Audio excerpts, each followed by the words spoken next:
So in this video, I'm going to be talking about central lines, and a little bit later on in the video, I'll be going over how I set up for a central line. I'll actually be showing you guys with a kit how I set up, as well as a mnemonic that I use to make sure that I'm ready for all the different steps of the procedure and I don't get confused along the way. But before we get started with that, let's just go over what a central line is and the different indications for placing one. So central line is, think of it like a big IV. However, unlike a peripheral IV, we don't place it in the peripheral vasculature, we place it in the bigger veins in our body. So that would be sites like the subclavian vein, the internal jugular vein, and the femoral vein. And the reasons why we would place a central line include if we need to infuse large volumes of fluid or blood rapidly, as well as if we need to administer vasopressors. Central lines make that a safer thing to do, and we can also use central lines for things like transvenous pacing, hemodialysis, plasmapheresis, and central venous pressure monitoring. The contraindications for placing a central line include if there's an infection over the insertion site, if there's any type of an anatomic obstruction, such as a thrombosis, and for the subclavian, if there's any trauma to the bones in that region, including the ribs or the clavicle. A relative contraindication is if the patient is coagulopathic. In that case, you can still perform the central line, but you need to think about where you're placing it. I would recommend the femoral site because it's a compressible site. With central lines, the most common complication is infection, which occurs most frequently at the femoral site. Other things that can happen, especially with the subclavian, but also with the IJ, you can always drop a lung in a patient and cause a pneumothorax. We need to be very careful of that. We can cause injury to surrounding arteries, especially if we don't know the correct vessel to go for. We can cause hemothorax. We can have thrombosis, and the guide wire can even cause arrhythmia if it's advanced too far and makes its way into the heart. And if that happens, we obviously pull it back. Then bleeding and air embolism are also risks. So let's talk about how we actually do a central line. The most important part of a central line, the hardest part in my mind, is setting up for the procedure. When you set up to do a central line, you're going to be using sterile techniques. So that means you need to be wearing a scrub cap, a mask, a sterile gown, sterile gloves, and you need to be draping the patient appropriately.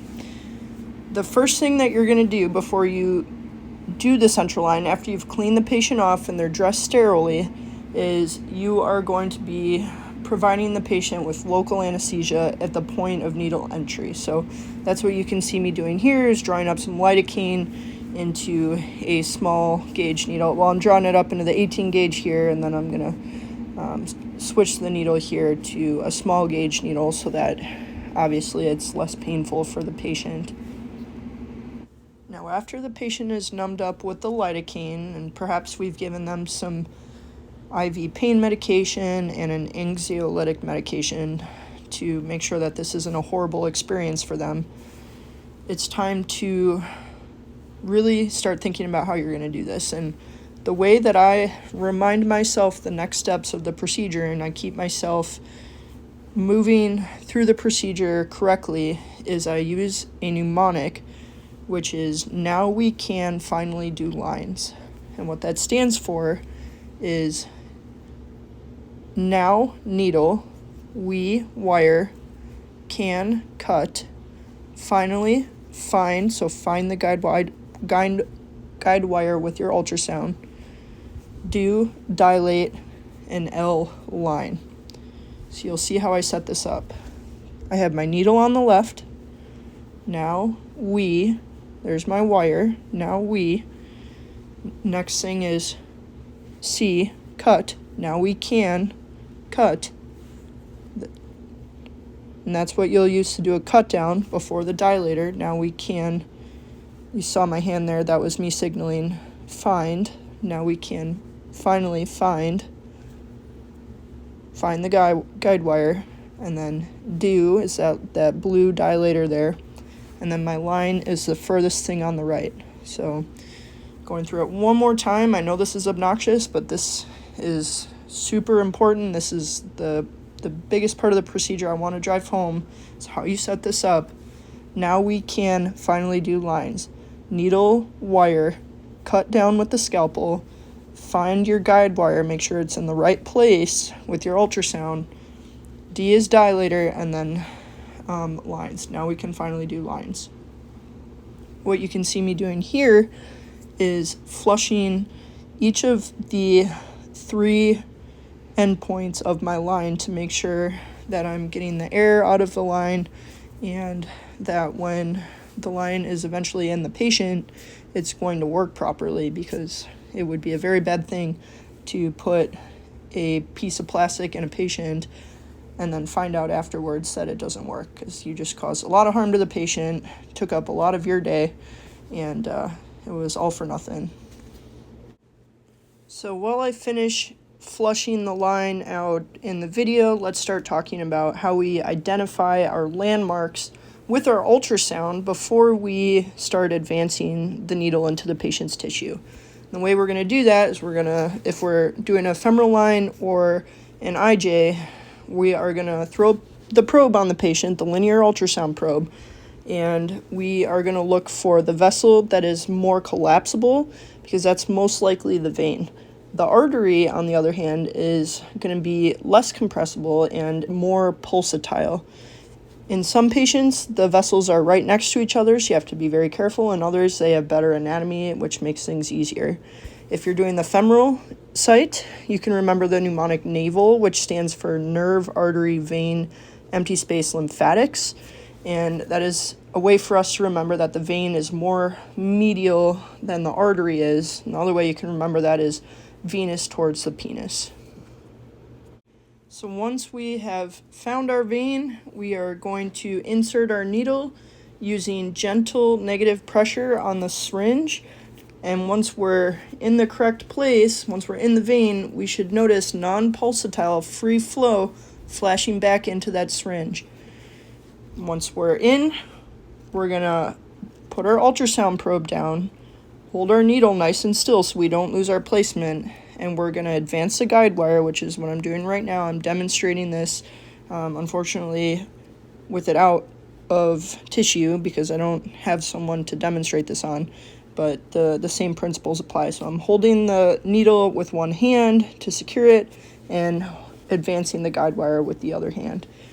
And going back to our mnemonic, needle, wire, now we can finally do lines. I just cut with that scalpel to make space for my dilator. So the next step after cutting would be that dilator.